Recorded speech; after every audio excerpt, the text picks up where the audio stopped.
पुराण काळात सूर्यदेव आणि त्यांचे पुत्र शनिदेव यांच्यात काही कारणांमुळे मतभेद झाले. सूर्यदेव आपल्या तेजस्वी स्वभावामुळे शनिदेवांकडे दुर्लक्ष करीत असत. यामुळे शनिदेवांना दुःख झाले आणि ते सूर्यदेवांपासून दूर राहू लागले. काळ लोटला, परंतु मकर राशीत प्रवेश करताना सूर्यदेवांना आपल्या पुत्राची आठवण झाली.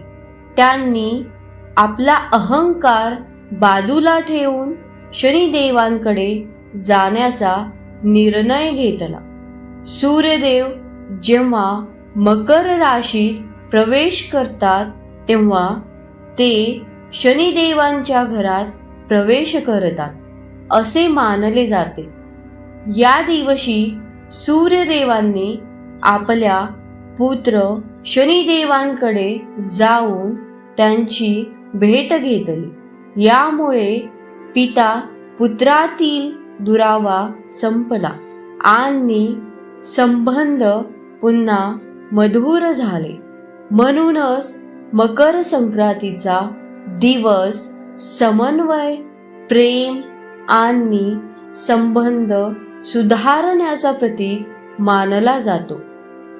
याच काळात महाभारतातील भीष्म पितामह उत्तरायण सुरू होण्याची वाट पाहत शरशय्येवर होते.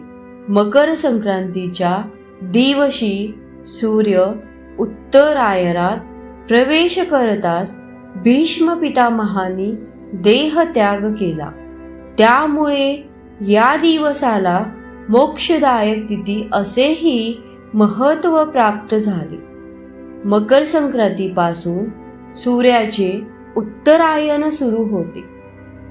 दिवस मोठे होऊ लागतात आणि निसर्गात नवीन ऊर्जा संचारते. म्हणूनच हा सण नवीन सुरुवात, सकारात्मकता आणि प्रकाशाचा अंधारावर विजय दर्शवतो.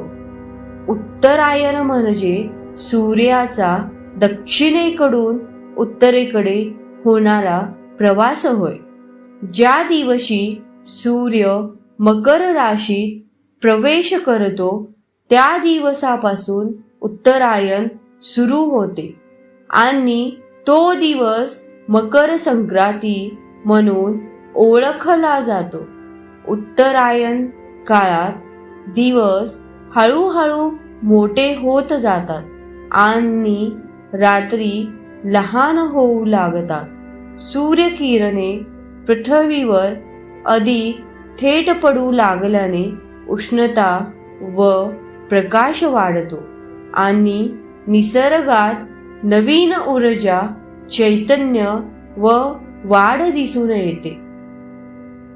पुराणानुसार उत्तरायण काळ अत्यंत पुण्यकारक व शुभ मानला जातो.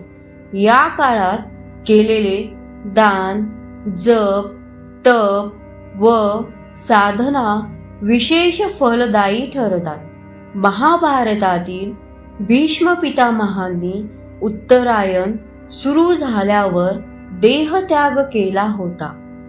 त्यामुळे हा काळ मोक्षदायक मानला जातो आणि त्याला धार्मिक व आध्यात्मिक दृष्टिकोनातून अत्यंत महत्त्व आहे. तर भक्तांनो, तुमची श्रद्धा आणि प्रेमच आम्हाला अशा भक्तिमय कथा सादर करण्याची प्रेरणा देते. भक्तिभावाने ही पवित्र कथा ऐकून मन प्रसन्न झाले असेल तर कृपया आमच्या चॅनलला लाईक करा, शेअर करा आणि सबस्क्राईब करायला विसरू नका. सूर्यनारायणाची कृपा सदैव तुमच्यावर राहो आणि या दिव्य कथेनंतर तुमची श्रद्धा व्यक्त करण्यासाठी कमेंट बॉक्समध्ये प्रेमाने ओम सूर्याय नमः लिहायला नक्की विसरू नका. धन्यवाद. शुभ मकर संक्रांती.